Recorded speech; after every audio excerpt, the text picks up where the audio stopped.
एक बात बताओ, क्या तुम इस ईद पर अपने खानदान से मिलने नहीं जाओगी? कैसे जाऊंगी आपा, इतनी सारी बातों के बाद। मैं समझती हूँ मेरी बच्ची,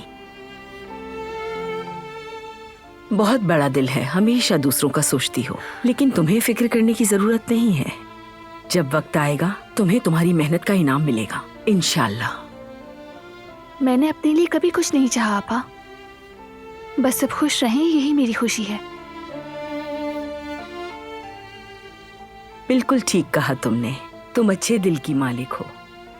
चलो तुम पुलाव बना लो। हमारे यहाँ ये खाना नई दुल्हन बनाती है ताकि उसकी सास उसे कबूल करे, और मुझे उम्मीद है जब तुम ये पुलाव बनाओगी आजाद बेगम तुम्हें कबूल कर लेंगी। मेरी बच्ची, कितना अच्छा होगा ना ये सब। मुझे तो नहीं लगता, अगर ऐसा ना भी हो तो फर्क नहीं पड़ता, बस वो दोनों एक ही दस्तरखान पर हों और उनके दिल आपस में मिल जाएं। मेरे लिए तो यही काफी है,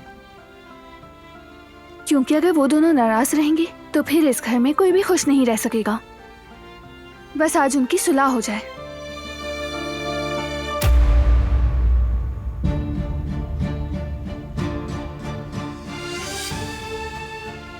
डिनर पे नहीं होगा मैं आज।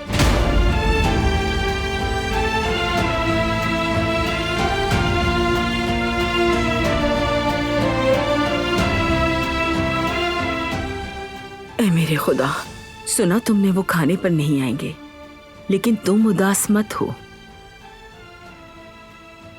कोई बात नहीं, हम दोबारा पका लेंगे।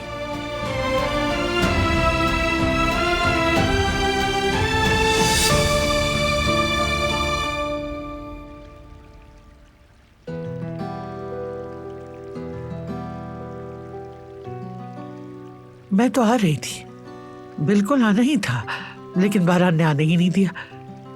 सामने खड़ा हो गया वो मेरे, कहने लगा ईद करीब है दादी जान, आप वहां क्या करेंगी आखिर। कहने लगा मैं ही तो उसकी बुजुर्ग हूं, बस जिद हो गया कि मैं जाने नहीं दूंगा। तुम तो जानते हो बारान की कही बात हमारे लिए पत्थर पर लकीर है, हम बारान के खिलाफ नहीं जा सकते। फिर मैंने भी उससे मायूस नहीं किया और गाँव ना जाने का फैसला किया।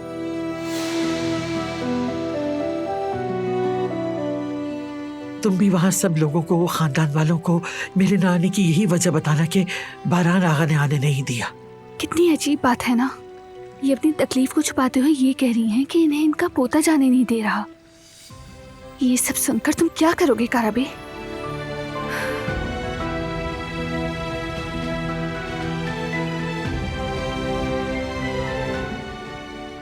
बारान, तुमने मुझे किस हाल में डाल दिया।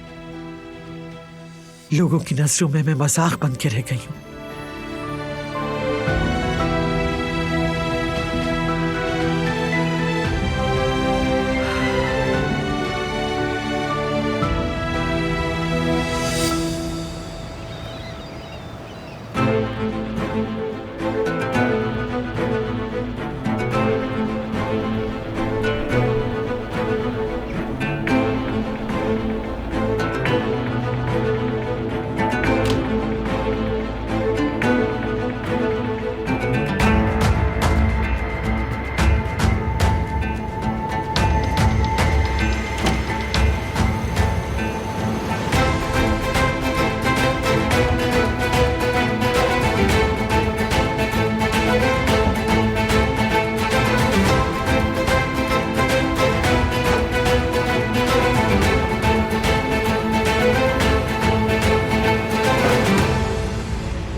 कहिए तो मैं मदद कर दूं आपकी। क्या ढूंढ रहे हैं आप यहाँ?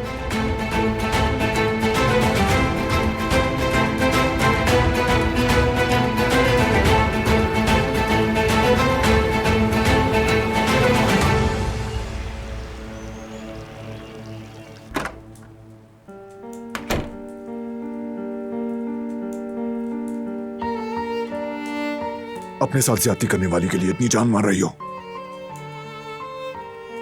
क्यों कर रही हो ये सब? क्या साबित करने की कोशिश कर रही हो? क्यों हो तुम इतनी जिद्दी?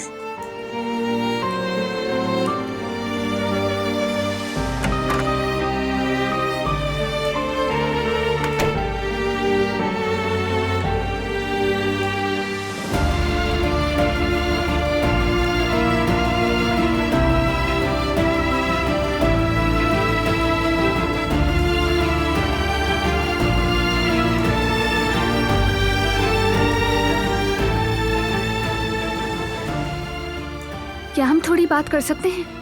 मेरी एक बहुत अहम मीटिंग है। मैंने तुम्हारी दादी को फोन पर बात करते सुना है। वो गांव में किसी शख्स से बात कर रही थी। वो कह रही थी कि बारात ने रोका इसलिए मैं नहीं आ सकी। वो कह रही थी उनका बहुत ख्याल रखते हो तुम और उन्हें बहुत अहमियत भी देते हो। और ये सच भी है, हमेशा से ही। कम से कम आज रात का खाना अगर हम साथ खाएंगे तो उनके दिल को भी सुकून मिलेगा। उनके दिल में तुम्हारी माफी की उम्मीद जाग जाएगी। ये नाराजगियां और झगड़े भी खत्म होने चाहिए। तुम्हें याद है ना, अहमद चाचा ने भी यही कुछ कहा था। तुम भी ये नाराजगी खत्म कर दो। अब अपनी दादी को माफ कर दो। नहीं करूंगा माफ। तुम खाओ खाना। देखो, मना मत करो, कम से कम मेरी खातिर ही रुक जाओ।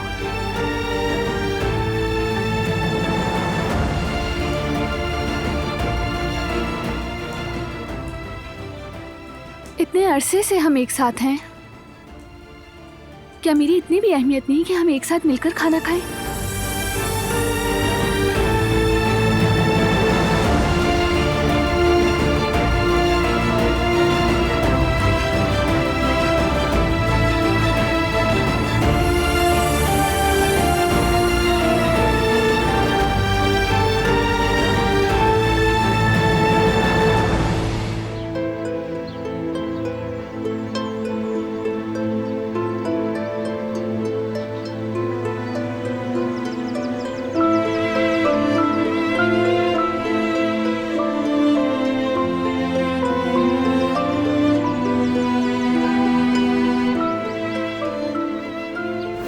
नाराजगी और झगड़े भी खत्म होने चाहिए।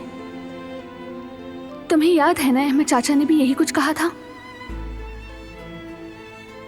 तुम भी ये नाराजगी खत्म कर दो। अब अपनी दादी को माफ कर दो। नहीं करूंगा माफ। तुम खाओ खाना। देखो, मना मत करो, कम से कम मेरी खातिर ही रुक जाओ।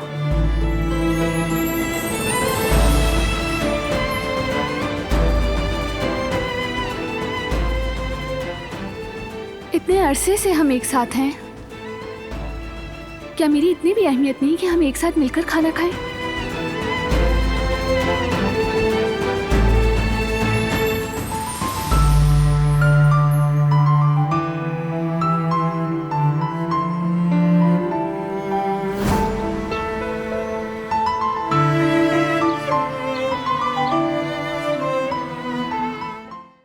वो कहानियां अधूरी जो न हो सकेगी पूरी, उन्हें मैं भी क्यों सुनाऊं, उन्हें तुम भी क्यों सुनाओ।